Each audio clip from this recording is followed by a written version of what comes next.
welcome to Memories of Mann.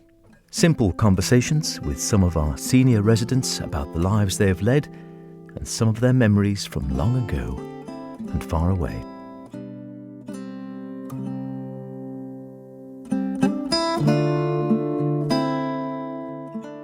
In this podcast, Harold Moore talks about his days working as a corporation ganger, life around Douglas during the war, and the problems of rationing.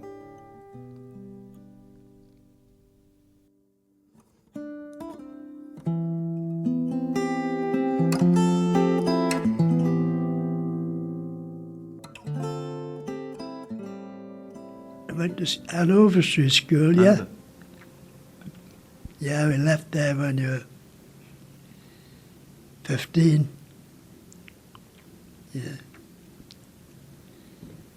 And I could have been a telegraph boy, but I didn't want to be because, in a way, it was a nasty job. Because you had to go around on bikes. Mm-hmm. You went around all up over the town with telegrams, and some of them, you know, on a telegram it would say, your son has been killed, your husband's been killed, and it wasn't very nice. Yeah. So that's why I didn't go in for that.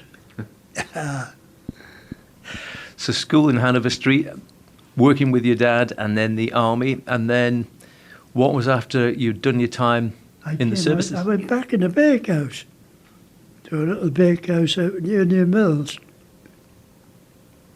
It's not there now. And I stayed there for a year. And unfortunately I started to lose weight, so I packed it up. And I was on the dole for a short while, and then I got a job on the corporation, which I stayed with for 43 years. Oh my goodness. And what was that doing? I was a ganger. Had some rough boys to put up with, I'll tell you. So some stories there then? Spent half my life on the promenade, putting the flags up. Used to be all nationalities of flags, except on the Irish days, you had to take the trickle down. Otherwise it would get ripped down. Oh yes, I've done everything on the promenade. I spent half my life down there. On the grinds. I was working on the grinds,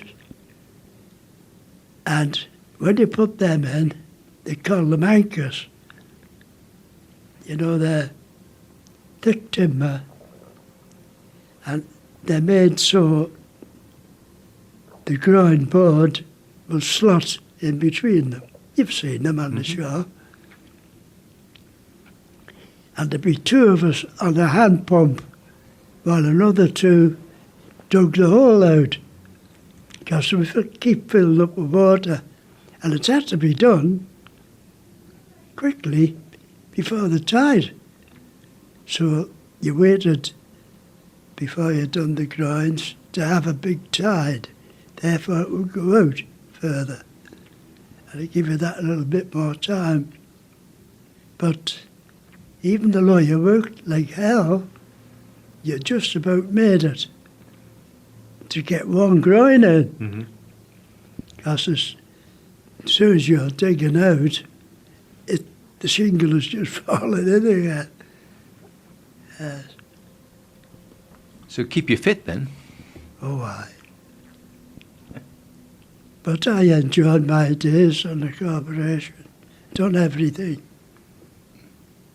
Put lamps up, put cables in, tarmacked, concreted, all sorts. And quite a few characters you worked with at the corporation as well then?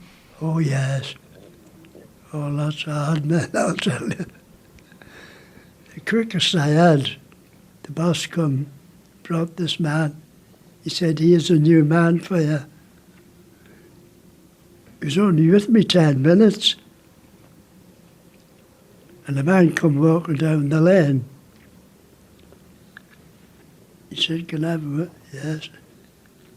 He said, he showed me his badge. He was the detective.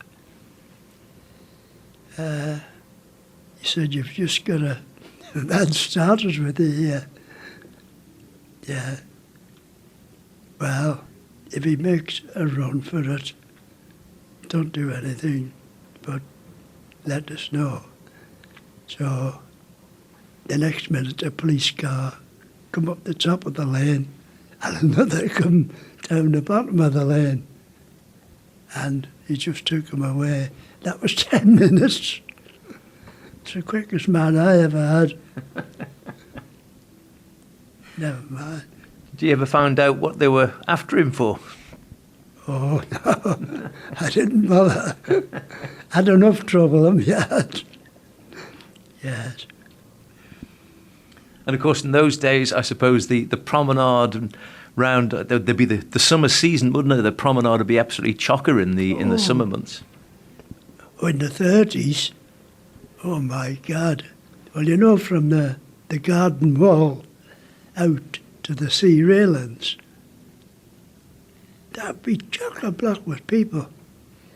And women they'd have big skipping rope, and men playing ukuleles, wearing straw hats, always alive. It was wonderful, but it didn't last long till the war started. Yeah. Those boarding houses all along the prom, they've spoiled it. They've spoiled that promenade. Those houses were lovely. Yeah. And I suppose there'd be what, the internment camp on the promenade, would there? Oh yes, oh yes. The Valkyrie, that was the name they gave it, from Granville Street to Howard Street. And as Quirks the bakers I was working for at the time, the matelots or the sailors, Quirks didn't have any delivery to make. The sailors come in for the stuff. Yeah. And when I was working in the bakehouse, you'd make 2,000 rock buns, 2,000 raspberry buns. Oh, God. 2,000 buns. Yeah.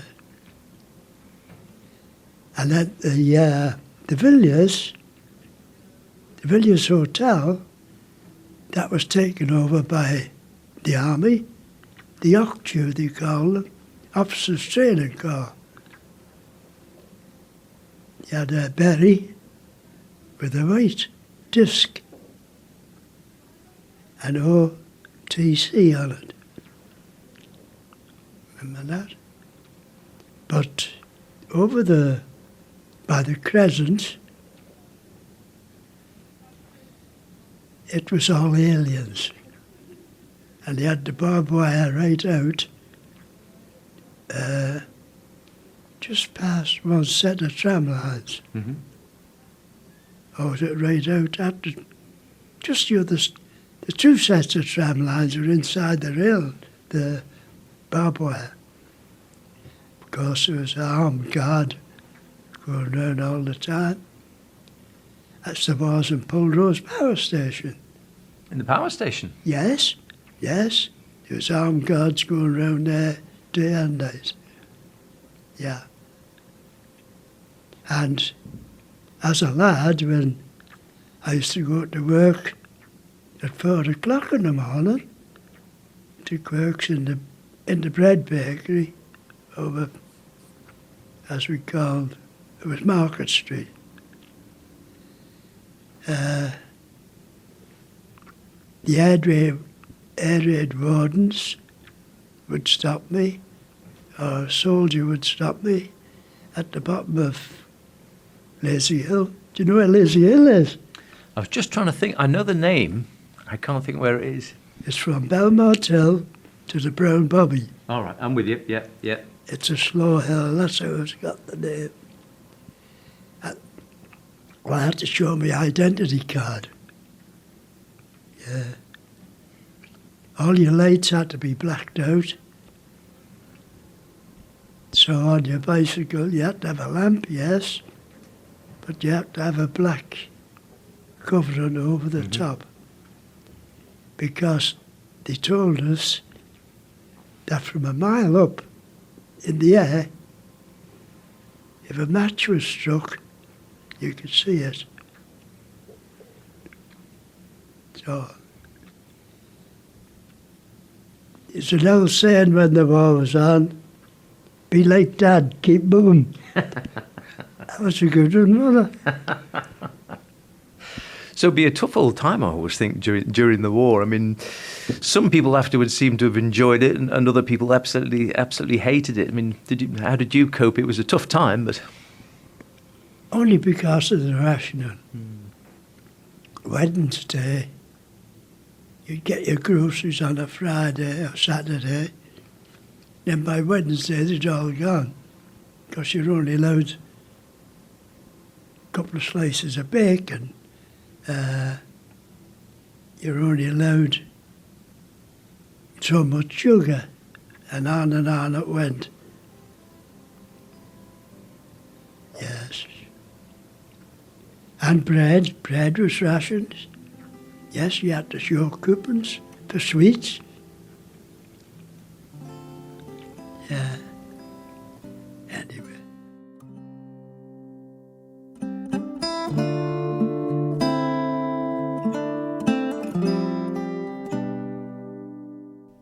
In the next podcast, Harold talks about life after the war, marshalling at the Isle of Man TT, and the steam packet boats.